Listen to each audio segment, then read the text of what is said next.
তখন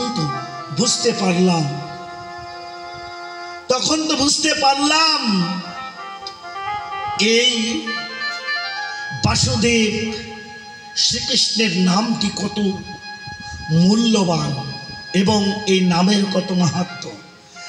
তাই শুনতে শুনতে ভালো লেগে গেল। কার মুখে? বলে সাধু মুখে হরিকথা। সাধু মুখে এই হরিকথা শুনতে শুনতে ভালো লেগে গেল।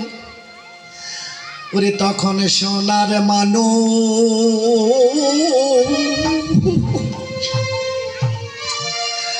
ওরে হয়ে গেল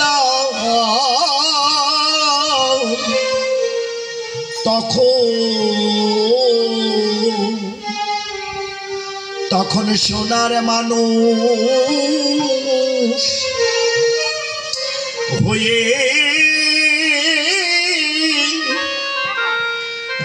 গেলাম।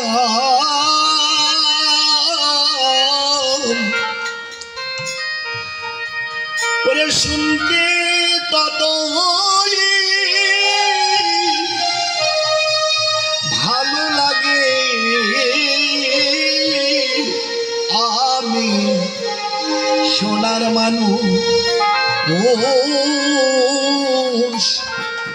মানুষ হয়ে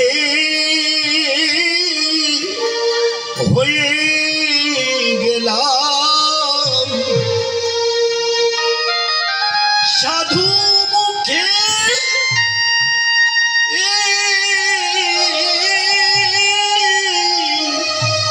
যখন গিয়ে